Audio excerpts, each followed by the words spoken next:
François Bon les carnets. Alors il y a un gars que oh là là, je le respecte, mais alors bon, il s'appelle Julien Dabrijon. Je crois qu'il est prof de lycée quelque part vers Valence, j'en sais rien. Je suis jamais renseigné sur sa vie. Je le respecte en tant que poète et performeur. Je le respecte en tant que sur Internet ayant fait une espèce de monument qui s'appelle la revue Tapin. Je le respecte aussi pour ce qu'on discute aussi musique comme il m'envoie des trucs. Le film, c'est pas mes trucs, mais Julien Dabrijon. Je vous mets de quoi le retrouver. Et là, alors, il était tombé sur un article qui date de 2016. Alors, excusez-moi, c'est un peu du recuit. Revue du Crieur, numéro 3 de 2016, page 80 à 95. Alors, je ne vais pas vous infliger 15 pages, mais alors, il s'agit de quoi? Il s'agit de l'Académie française. Moi, je suis membre fondateur du comité pour la dissolution de l'Académie française, donc je coche pas la couleur. C'est vrai que plus j'avançais dans cet article, je me disais, mais c'est 1000 fois au-delà de ce que je croyais. Alors 2016, en 2015, vous savez, en France, on a la Cour des comptes. La Cour des comptes, il faut un travail gigantesque à chaque fois d'enquête, de recommandations, tu vois toute la corruption là, qui s'étale. Elle fait des rapports, elle fait des recommandations, et puis en fait tout continue pareil, sinon ce serait plus la peine d'avoir une Cour des comptes. Et là, la Cour des comptes s'était mise là, littéralement aux fesses un peu ridées quelquefois, de l'Académie française. Et donc là, le journaliste s'appelle Daniel Garcia, connaît pas, dans la revue du Crieur, connaît pas, mais c'est juste là, après la publication de ce rapport de la Cour des comptes en 2015, lequel rapport, je vous mets le lien en barre d'infos, vous pouvez le télécharger, allez-y voir, c'est public, hein, c'est en PDF, mais c'est un PDF qui fait 200 pages. Ça m'a juste permis quand même d'aller vérifier que ce que dit là David Garcia dans le Crieur, Daniel Garcia, pardon, dans le Crieur, c'est tout vérifiable. L'année 2016 a bien commencé pour Alain Finkielkraut. À la fin du mois de janvier, il a officiellement été reçu à l'Académie française où il avait été élu le 10 avril 2014. Garde républicaine, roulement de tambour, le décorum habituel a encadré cette cérémonie d'entrée sous la coupole, comme on appelle souvent l'Académie. Le chef de file des anti-modernes a ainsi rejoint une institution vieille de près de 4 siècles. Ce n'est pas pour rien qu'on l'appelle également la vieille dame du quai Conti. L'Académie française fut en effet fondée par Richelieu en 1635, c'est aussi le cardinal qui fixa à 40 le nombre des académiciens rassemblés sous la houlette d'un secrétaire perpétuel. Chronologiquement, elle fut la première des académies royales. Au cours des 30 années qui suivirent sa création, 4 petites sœurs, pareillement dirigées par un secrétaire perpétuel, la rejoignirent: l'Académie des Beaux-Arts, l'Académie des Inscriptions et Belles-Lettres, l'Académie des Sciences et l'Académie des Sciences Morales et Politiques. Si je lis vite comme ça, peut-être qu'on va pouvoir se prendre les 15 pages sans que ce soit embêtant pour vous. C'est en mode podcast, comme d'habitude. Laissez l'onglet ouvert, vous écoutez ça sur votre téléphone, sur votre ordi, et puis vous faites autre chose en même temps. Si les gens vous voient passer avec un sourire jusqu'aux 2 oreilles, comment ils se douteraient que c'est parce que vous lisez de si belles choses sur l'Académie française en 1795. Alors je vais quand même zapper un petit peu tout ça, mais là aussi pareil, cet article, vous pouvez facilement le télécharger. Si chaque académie jouit de son indépendance, quand je fais ding-ding, c'est que je viens de sauter quelques lignes, jouit de son indépendance, notamment quand il s'agit d'élire les membres qu'elle souhaite accueillir en son sein. Le Palais Mazarin ne forme qu'une seule et même communauté de gestion, avec un directeur des services financiers, un comptable, un directeur des services administratifs. En d'autres termes, l'Institut est en quelque sorte la holding qui chapeaute la très puissante firme du quai Conti. Il est gouverné par un chancelier depuis 2006. Alors attention, ça date de 2016, depuis évidemment il y a eu des morts, quelques noms comme ça, on les verra évoquer. Moi j'ai pas fait la mise à jour parce que je m'occupe pas trop de ces gens-là, mais disons qu'il y a 10 ans sur un truc de 500 ans, tu verras, c'est quand même bien comme ça aujourd'hui, en tout cas pour ce dont on va parler, l'argent. Il est gouverné par un chancelier depuis 2006, Gabriel de Breuil, par ailleurs membre de l'Académie française, de l'Académie des sciences morales et politiques, parfois critiqué pour son arrogance. Gabriel Marie-Joseph Anselme, prince de Breuil, épouse de Diane Ida de Brias d'Exmier d'Archiac, ancien conseiller ministériel, ancien président de l'INA, fut en 2001 le 5e membre de la famille à être élu à l'Académie française. Ah, bah, déjà, t'as compris l'intérêt de dire ça? Sous sa gouvernance, l'Institut, qui n'a jamais été un modèle de vertu gestionnaire, a multiplié les pratiques contestables, pour ne pas dire douteuses, au point que le 30 avril 2015, la Cour des comptes a rendu à ce sujet un rapport au contenu particulièrement accablant. Quelques journalistes en ont parlé, mais curieusement, la nouvelle n'a pas fait les gros titres. Ce quasi-silence est pour le moins bruyant. 2 jours avant la parution de ce rapport, la présidente de l'INA avait dû démissionner de son poste après que la presse et les télévisions avaient fait pendant des semaines des gorges chaudes de ses 40 000 € de frais de taxi. Je me rappelle après, elle avait été nommée avec un salaire incroyable au ministère de la Culture, responsable d'une mission d'enquête sur les questions d'égalité de genre et tout ça. Elle était venue faire une inspection à mon école d'art de Cergy. Eh bien, j'avais fait valoir au directeur, publiquement, via le groupe Facebook de l'école, mon droit de retrait. Oh là là! Avec Sylvain, qui a toujours été chouette, bah forcément, il était bien obligé de dire, parce que comme moi j'ai dit ça, après les autres, ah tiens, c'est ça, laissons passer.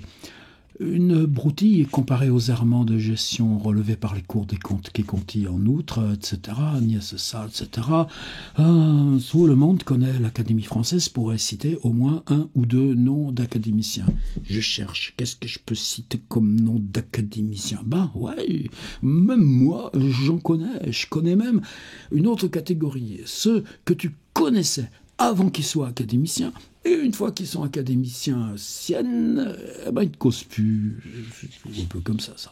Le palais Mazarin est riche à milliards, mais gère son fabuleux bas de laine avec une intrigante opacité. Déjà, l'idée que les académies disposent d'un patrimoine, en l'occurrence gigantesque, ne va pas de soi. Lorsqu'il a fondé l'Académie française, pas un seul instant Richelieu n'a imaginé qu'elle pût devenir une affaire d'argent. Il écrit bien, Daniel Garcia.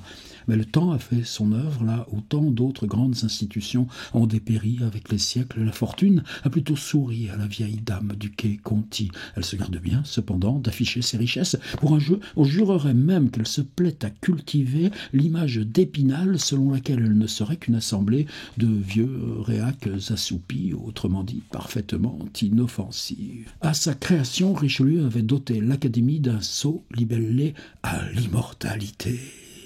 La formule faisait référence à la langue française que l'Académie a pour mission de défendre, mais l'habitude s'est prise d'en affubler ses membres devenus, selon l'expression consacrée, des immortels. C'est évidemment quelque peu exagéré, mais à coup sûr, l'Académie conserve. En novembre 2008, elle a fêté le premier académicien centenaire de son histoire, Claude Lévi-Strauss, né en novembre 1908 et qui décéda 1 an plus tard, en octobre 2009, et avouez que Claude Lévi-Strauss, c'était pas le pire. Avec l'allongement de la durée de vie, ce cas pour l'instant isolé devrait devenir monnaie courante. La compagnie, autre nom que se donnent les 40, pourrait compter d'ici 2020 de nouveaux centenaires. J'ai pas vérifié, c'est aller voir René de Obaldia, Michel Déon, peut-être que depuis ils sont morts, laissons passer, ça ne nous regarde pas. Nombreux sont les habits verts qui siègent sous la coupole depuis plusieurs décennies. Malheureusement, régénérer l'Académie en recrutant dans les jeunes générations comporte un risque à terme, celui de l'ossifier encore davantage. Déjà nombreux sont les habits verts qui siègent sous la coupole depuis plusieurs décennies, le doyen étant Jean d'Ormesson, vous voyez, décédé, élu en 1973, 48 ans, qui attaque sa 43e année de présence. Résultat, plutôt que de se rajeunir, l'Académie préfère se vieillir. Dans les années 1980, les calculs du démographe Jacques Véron, directeur de recherche à l'INED, Institut national des études démographiques, avaient montré que l'âge moyen d'entrée à l'Académie française était de 44 ans entre 1635 et 1757. Il était passé à 50 ans pour les promotions de 1758 à 1878 et à 60 ans pour les promotions de 1880 à 1983. En nous livrant au même exercice sur les 19 académiciens élus depuis 2005, nous arrivons à un âge moyen de 68 ans. Moi j'ai plus que ça. Je suis toujours pas. Évidemment, on pourra objecter que cette longévité concourt au prestige de l'institution. Songeons que depuis sa création, chacun des 40 fauteuils de l'Académie a connu en moyenne moins de 20 occupants, soit à peine 800 académiciens en moins de 4 siècles. C'est-à-dire si les places sont chères. Ah tiens, tu te rappelles ce qu'il en voulait, Baudelaire. Une telle rareté, heureusement qu'ils ne l'ont pas pris, une telle rareté devrait en bonne logique être symbole d'excellence. De l'excellence, on peut douter. Un exemple, la France peut se flatter d'être la nation la mieux représentée au prix Nobel de littérature, puisque 15 de nos écrivains se sont vus décerner la récompense suprême. Je crois même que depuis l'article, tu peux ajouter Modiano et Ernaud. Depuis Sully-Prudhomme en 1901 jusqu'à Patrick Modiano en 2014, le dernier en date, ajoutons donc Annie Ernaux. Sur ces 15, un seul, François Mauriac, avait été repéré par les académiciens français qui l'avaient élu dès 1933, soit 19 ans avant qu'il ne décroche le Nobel. Bon, ceci dit, le Nobel, c'est comme l'Académie, c'est pas nous qui décernons le prix, ils font ce qu'ils veulent, et ils obéissent à leur propre truc, on s'en occupe pas. Bientôt 4 siècles d'existence, l'Académie a donc survécu à plusieurs révolutions, connu la royauté, 2 empires, la France de Vichy, 5 républiques, et elle est toujours là, inamovible, parfaitement inébranlable. C'est dire si l'expression « vent de fronde » employée par certains médias lors de l'élection d'Alain Finkielkraut, c'est un journaliste qui faisait une émission à France Culture le samedi matin. Voilà, mais bon, si tu fais ça 20 ans, 30 ans, t'as beau être journaliste, tu peux aller à l'Académie française. Moi, j'ai fait une émission avec lui, ça s'était pas très bien passé. Il avait même refusé de me serrer la main en partant. Vous vous rendez compte, on parlait livre numérique, là, jamais plus. Quelques académiciens s'étaient en effet opposés à son élection. Le Front National ne doit pas entrer sous la coupole, aurait même lancé l'un d'eux. Tu vois, dans quel cadre Julien d'Abrigeon a été chercher cet article. De fait, le jour du scrutin, Alain Finkielkraut récolta 8 croix noires qui signifiaient un rejet formel du candidat, mais il remporta 16 voix et comme il n'y avait ce jour-là que 28 votants et que la majorité simple suffit, il fut élu au premier tour. Tant mieux pour lui et son porte-monnaie, son compte en banque. Sa victoire était courue d'avance. Si l'on accepte une frange d'académiciens d'obédience libérale ou modérée, Michel Serres, Éric Orsena, Dominique Fernandez, il est mort, François Vaillergain, il est mort, Daniel Salnave, c'est la catégorie dont je parlais tout à l'heure, Pierre Nora, le reste est pour le moins conservateur. Cet ancrage à droite de la droite ne date pas d'hier. L'Académie ne fut évidemment pas dreyfusarde, loin s'en faut.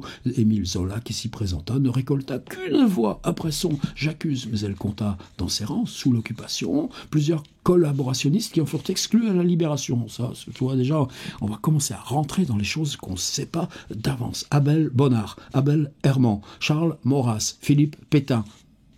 Et n'hésita pas, après la guerre, à accueillir les anciens collaborationnistes, c'est peu dire, Paul Morand en 1968, Félicien Marceau en 1975. La tribu des habits verts n'a souvent de la société française qu'une vision conforme aux pages société de valeurs actuelles. Autant dire qu'elle cultive, par exemple, tiens, ça aurait été marrant que mon D'Abrigeon, tu vois, j'aurais dit, mec, mais il habite trop loin, sinon, tu vois, on serait eu à deux le papier. Moi, je te dis ça, un coup de coude, tu vois, tous les plaisirs qu'on a encore à explorer avec les vidéos qu'on n'a jamais fait. Ainsi, au moment des émeutes de 2005, Hélène Carrère d'Ancos, elle disparue, je crois, il y a 1 an et quelques. Elle était secrétaire perpétuelle. Il y a eu une espèce là de d'empoigne là, de jeune bouc là qui voulait pas. Ce sera moi le secrétaire perpétuel, ce sera moi le secrétaire perpétuel. Mais après, ils nous disent ce que c'est les avantages. Appartement de fonction donnant sur le quai de Seine, 400 mètres carrés, émoluments, voiture de fonction, personnel domestique, plus le chauffeur.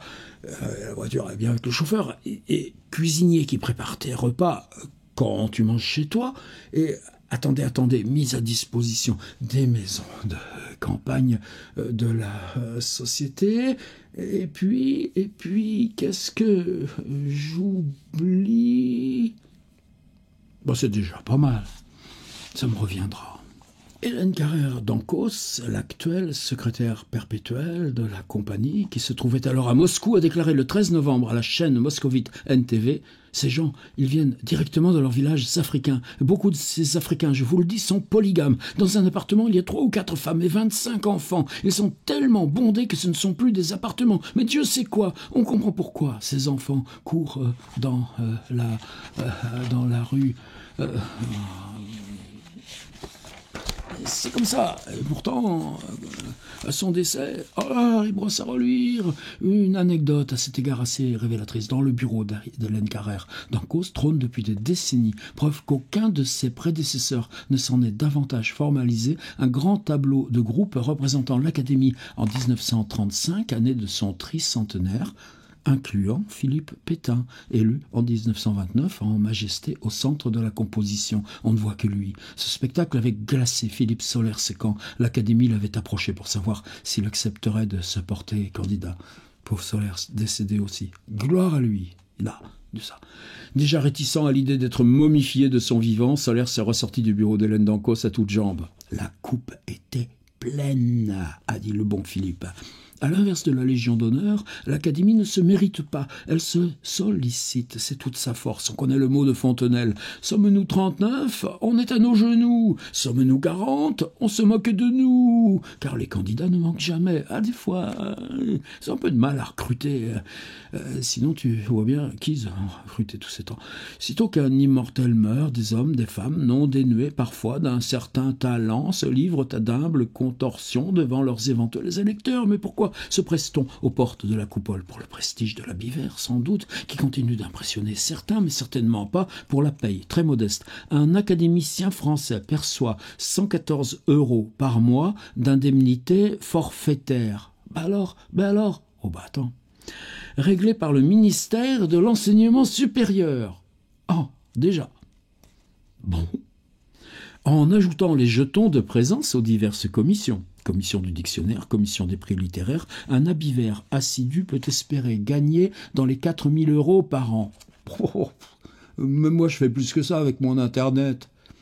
Une misère. En revanche, l'Académie, c'est l'assurance de ne pas mourir sous les ponts, comme l'avait confié Jacques Laurent, élu en 1986, mort en 2000, à Pierre Assouline. C'est qu'un académicien à la rue ou au RSA ferait très mauvais genre. S'il le faut, l'Académie puise donc dans sa cassette pour aider un des siens dans le besoin. Elle peut aussi le loger à bas prix grâce à l'étendue de son parc immobilier parisien.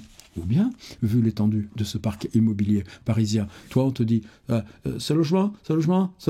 Puis toi, tu les sous-loues. Alors, 114 € par mois versés par le ministère de l'enseignement supérieur. Mais bon, les loyers, en attendant, ils sont pour toi. Du reste, il n'est même pas nécessaire d'être impécunieux pour profiter des largesses de la maison. En 1999, Maurice Druon, le prédécesseur d'Hélène Carrère d'Ancos, au secrétariat perpétuel, avait démissionné en raison de son âge. Il avait donc dû quitter l'appartement de fonction lié à son poste, 400 mètres carrés de dorure et de lambris dans le pavillon de Caen, celui qui coiffe l'aile droite du palais Mazarin avec vue imprenable sur la Seine et le Louvre, l'un des plus beaux appartements de fonction de la capitale, mais il avait exigé que l'Académie le relogeât. Comme aucun des si tu parles des académiciens, il faut bien utiliser le subjonctif. Non. Comme aucun des appartements du parc immobilier de l'Académie ne correspondait à ses souhaits, celle-ci avait finalement accepté de prendre à sa charge le loyer de l'appartement choisi par M. Druon, un duplex de 7 pièces dans le 7e arrondissement d'une valeur locative de 5 400 € par mois. À son décès, en 2009, l'Académie proposa à sa veuve d'être relogée à moindre frais, mais elle ne se montra pas plus conciliante que son défunt mari, puisque aucun appartement du parc immobilier de l'Académie ne lui convenait non plus. Elle se vit accorder, sans que ce soit prévu par aucun statut, une compensation financière de 3 000 € par mois. Au regard des avantages que confère une élection qu'est Conti, le chapitre des devoirs est des plus légers. L'Académie siège tous les jeudis après-midi, mais rien n'oblige ses membres à venir. Marguerite Yourcenar, la première femme élue quai Conti en 1980, n'y mit pratiquement jamais les pieds. Les absentéistes sont nombreux, jamais sanctionnés.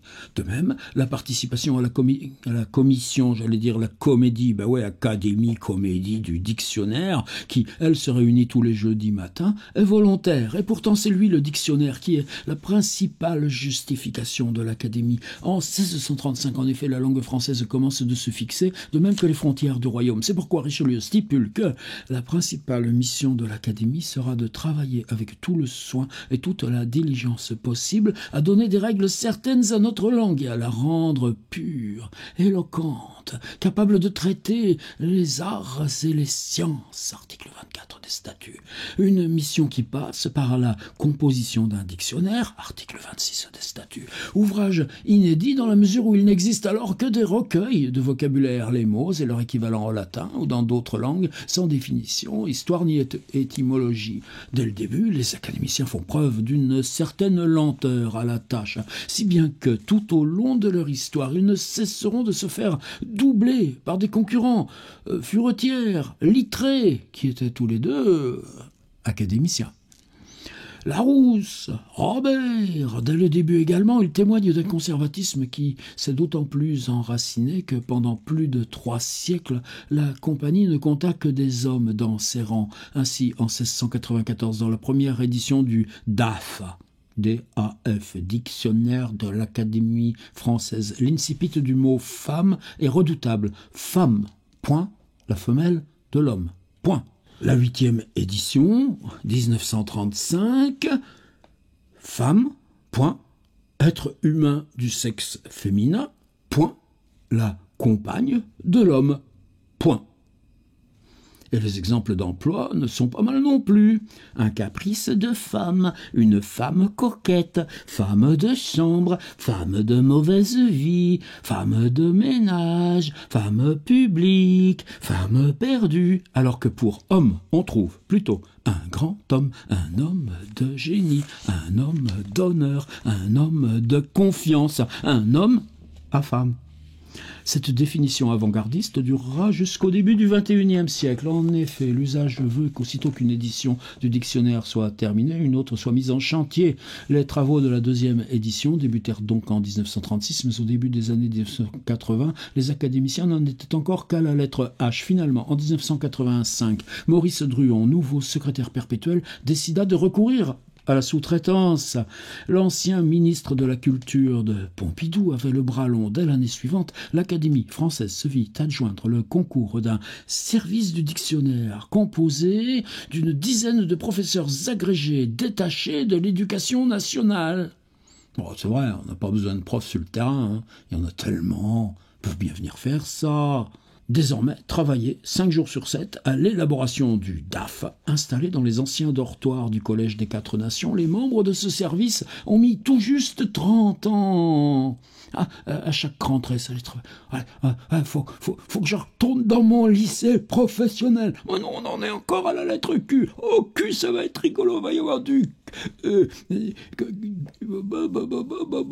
où j'en étais, je ne retrouve plus la ligne. Mais le service du dictionnaire n'a pas tout fait. C'est la commission du dictionnaire évoquée plus haut, composée d'une dizaine d'académiciens volontaires, qui s'est chargée d'avaliser la rédaction des définitions et de trancher entre certaines formulations. Il faut bien quand même qu'on fasse quelque chose.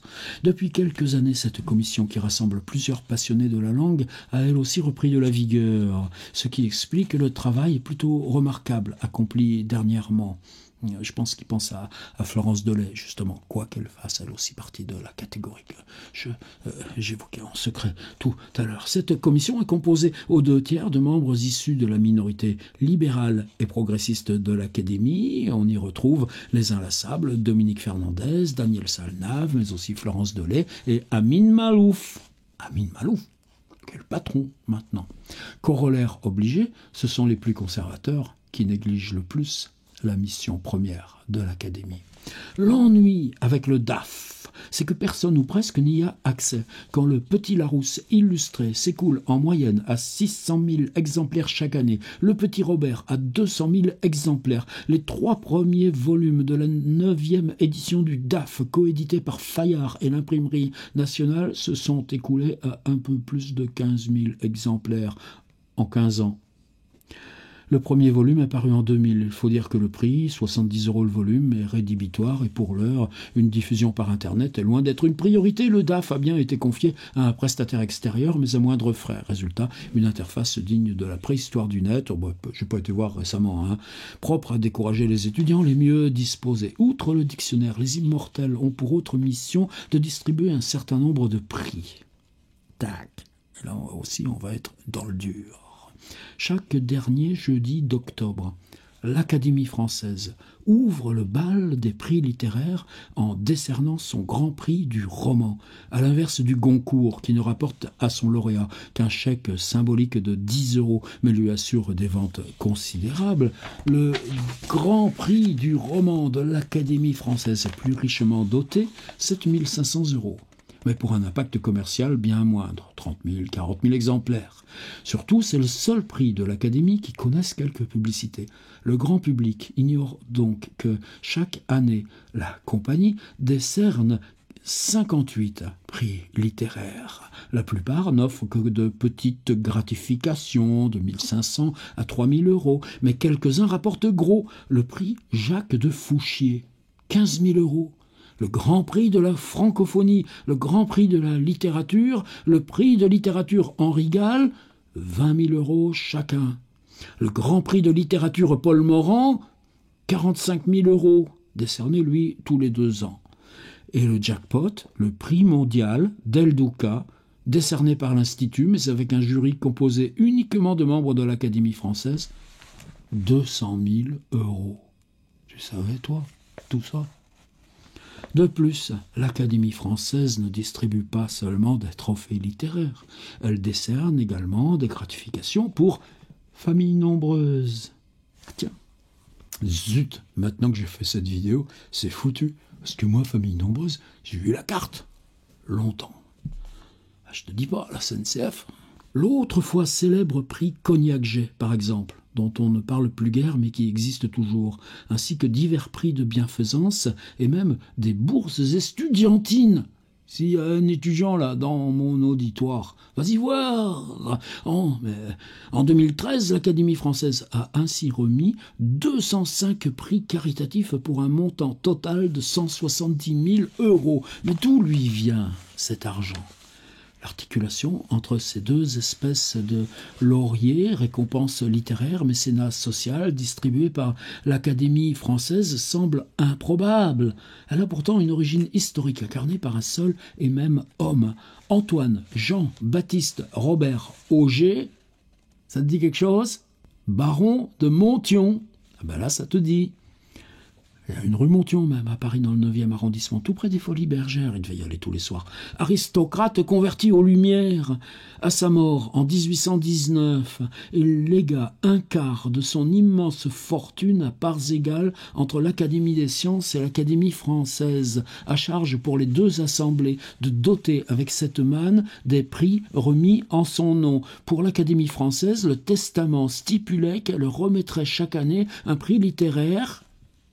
On cite « au Français qui aura composé et fait paraître l'ouvrage le plus utile aux mœurs ». M-O-E, pris dans l'eau, U-R-S. Et un prix de vertu, V-E-R-T-U. Tu l'utilises souvent ce mot ? Ah ben faudrait à un Français pauvre qui aura fait dans l'année l'action la plus vertueuse. Ça existe ? Ben la preuve. Le Conseil d'État, consulté, consentit à ce que l'Académie reçût le legs du jour au lendemain. L'illustre assemblée fondée par Richelieu se trouva à la tête d'un pactole qui allait grossir de façon démesurée, car l'exemple du baron de Monthyon, fille des émules, à partir de la seconde moitié du XIXe siècle, il devint de bon ton de léguer tout ou partie de sa fortune à l'Académie. Ses consoeurs commencèrent elles aussi d'engranger des legs, ainsi que l'Institut. Une nouvelle étape fut franchie à la toute fin du XIXe siècle, quand le richissime Maxime, duc d'Aumale, oh frère d'Aumale, 5e fils de Louis-Philippe, légal essentiel de son patrimoine à l'Institut dont il était triplement membre ayant été élu à l'Académie française, à celle des Beaux-Arts, ainsi qu'à l'Académie des sciences morales et politiques. L'Institut devint alors propriétaire du château de Chantilly. Merci d'avoir répondu tout le monde. Des somptueuses collections d'art qu'il abrite, de la forêt qui l'entoure, 6500 hectares, de quelques terres agricoles, 1500 hectares, soit l'équivalent, si l'on s'en tient à la surface moyenne d'une exploitation agricole française, de 27 fermes, et même d'une partie de la ville de Chantilly. D'autres grandes fortunes imitèrent le duc d'Aumale, oh frère d'Aumale, notamment en 1920, Ernest Cognac, non, ça n'a rien à voir avec le cognac, et Marie-Louise Jay, les fondateurs de la Samaritaine, qui léguèrent tous leurs biens à l'Académie française. Plus rien ne semblait vouloir arrêter le mouvement. Pendant les 3 premiers quarts du XXe siècle, la consultation des registres de l'Académie française où sont consignés les comptes rendus de séance donne le tournis. Il ne se passe pas pratiquement un jeudi sans que les 40 lors de leur séance hebdomadaire ne soient informés d'un nouveau legs. C'est parfois une petite somme de l'ordre de 100 000 à 300 000 francs. C'est parfois un immeuble, c'est parfois un chèque de plusieurs millions, ou ce sont des hectares de terres agricoles, ou encore des forêts. Le flot se tarit à partir des années 1970. L'Académie française aurait-elle brutalement perdu de son prestige? Non, mais elle s'est trouvée de rudes concurrents, en particulier la Fondation de France, créée en 1969 à l'initiative d'André Malraux et pensée comme un outil de philanthropie moderne. Depuis cette époque, l'Académie française vit de ses rentes. En revanche, l'Institut a su, lui, trouver la parade pour continuer de séduire les riches donateurs. Un avis du Conseil d'État, rendu le 25 octobre 1988, a confirmé que les libéralités avec charges effectuées au profit de l'Institut de France pouvaient porter l'appellation de fondation. Qu'est-ce que t'en as à faire, tu me diras? Ben ouais, mais quand t'as de quoi, ben tu l'enlèves de tes impôts. Et voilà. Cette disposition d'apparence sibylline pour le profane signifie que l'Institut de France possède au même titre qu'une poignée de grandes fondations reconnues d'utilité publique, Fondation de France, Institut Pasteur, etc., l'insigne privilège de pouvoir jouer le rôle de fondation abritante. Concrètement, une personne fortunée qui désire consacrer une partie de ses richesses à des actions caritatives va créer une fondation à laquelle elle attribue un certain capital. Mais cette entité n'aura de fondation que le nom. Elle n'aura pas de personnalité morale. Sa gestion sera confiée à une grande fondation, ou connue d'utilité publique. On parle ainsi pour la nouvelle venue de fondation abritée, ou fille. Et pour la structure hébergeuse de fondation abritante, ou fondation mère. L'avantage du dispositif, sa simplicité. L'opération se règle par un simple acte sous seing privé conclu entre la mère et les donateurs qui sont à l'initiative de la création de la fille. Après quoi, la fille peut profiter du régime fiscal très avantageux que lui procure sa mère. Un donateur particulier pourra ainsi bénéficier d'une réduction d'impôt équivalente à 66% de la valeur de son don. Un donateur assujetti à l'impôt sur la fortune pourra opter pour une réduction de cet impôt égale à 75% du montant de son don, d'un don. S'il n'est pas question de mettre en doute la fibre caritative de généreux donateurs comme Jean-Paul Baudecroux, le fondateur et principal actionnaire du groupe Énergie, distribue chaque année un grand prix de 100 000 €. Tu crois que je l'aurais? Ça m'arrangerait bien de l'avoir un jour avant d'être mort. Et 3 gratifications de 40 000 €. Tu crois que j'en aurais une un jour avant d'être mort? Dans le domaine des neurosciences. Ah zut, c'était pas le domaine des ateliers d'écriture. Il n'est pas interdit de penser que ces dispositions fiscales alléchantes les ont encouragés à s'adosser. Je vais vite, alors je lis un peu comme ça, mais franchement là, Daniel Garcia, chapeau, l'écriture fluide.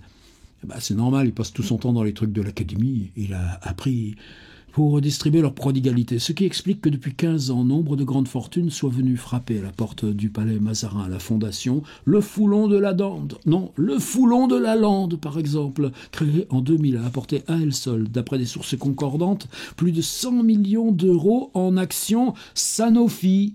Sanofi? C'est qui le patron de Sanofi? Oh, son épouse, elle est ministre de quoi? Des Jeux Olympiques, et puis de quoi? Des écoles et des lycées, et puis tout ça, 100 millions d'euros. La dotation de la fonction Christophe et Rodolphe Mérieux, ouais, créée en 2001, serait plus importante encore. Mérieux, encore plus gros que Sanofi, ou Sanofi plus gros que Mérieux? Tu vois dans quel monde on est? Et puis ces clowns-là, avec leurs épées et leurs breloques. Non mais... À la fois par héritage et par incitation fiscale, l'Institut de France et les 5 académies qui le composent se retrouvent donc aujourd'hui à la tête d'un patrimoine considérable. Comme l'énumération complète prendrait des pages, allez voir donc le rapport là, de la Cour des comptes, 200 pages, contentons-nous de citer quelques noms qui parlent à tout le monde. Le château et la forêt de Chantilly, déjà évoqués. Le musée Jacques-Marandré.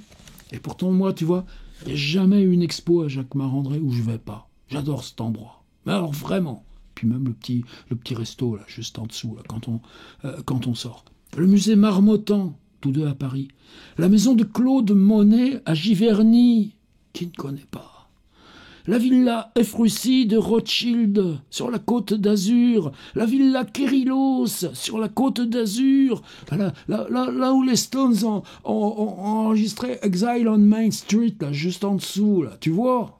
Comme ça, je vous aide un peu à positionner le contexte.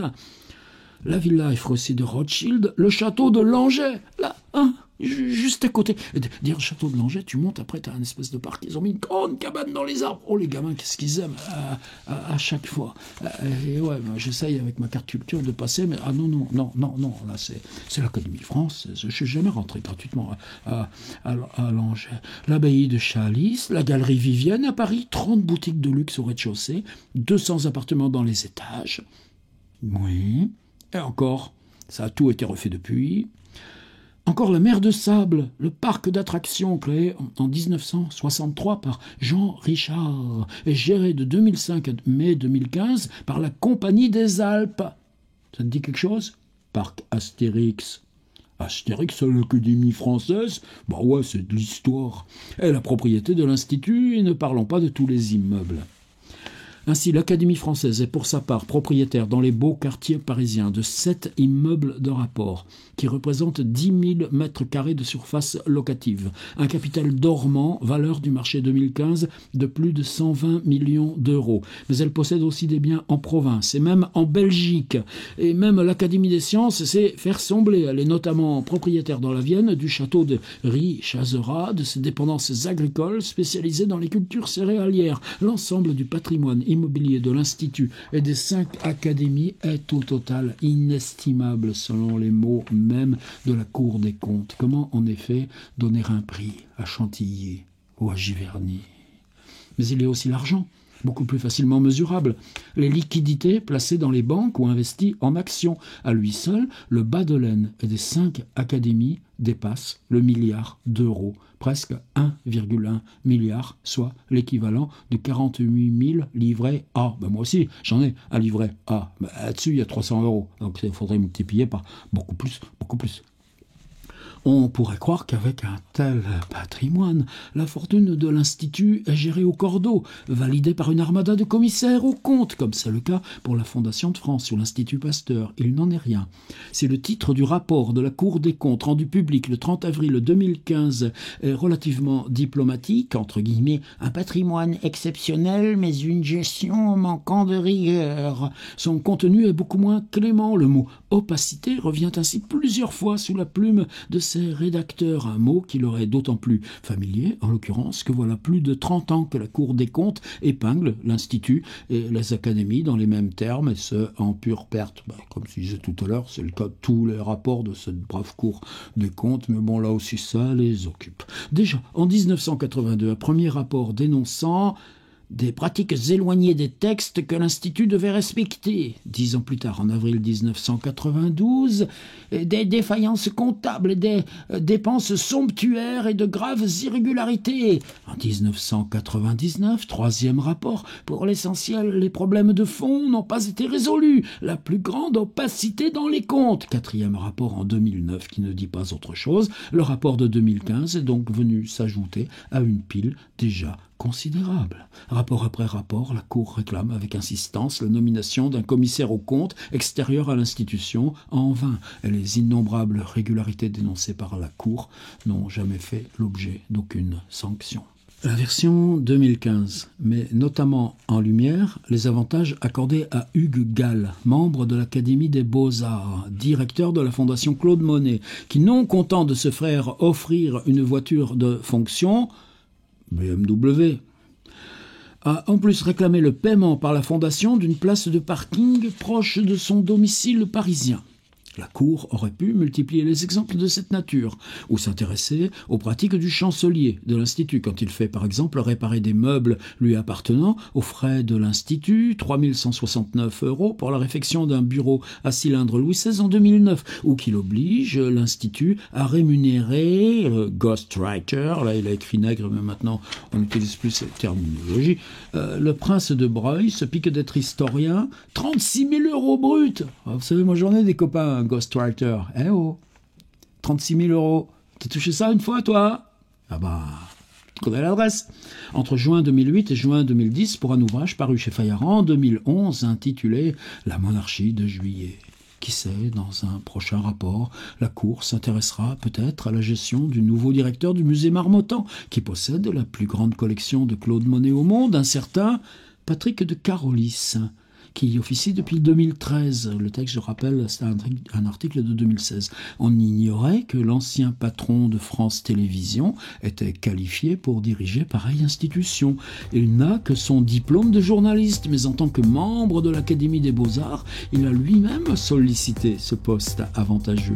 Après sa mise en examen pour favoritisme au profit de Big Malion, tu te rappelles de Big Malion? Du temps où il officiait à France Télévisions, Patrick de Carolis a bien failli se retrouver à nouveau au centre d'une affaire judiciaire. Au printemps 2015, une équipe de la brigade financière diligentée par le juge Van Ruymbeck a opéré une perquisition à Marmottan. Un appel d'offres pour une campagne publicitaire en faveur du musée avait en effet été remporté par une agence affichant un devis 3 fois supérieur à celui de ses concurrents, mais dont la directrice, bien connue sur la place de Paris, tutoie Patrick de Carolis. Le dossier, cependant, aurait été classé sans suite à l'automne. Commentaire dépité d'un inspecteur de police. On ne peut pas les empêcher de dépenser mal leur argent. Ah, ça continue. Moi, je crois que j'en ai fait assez.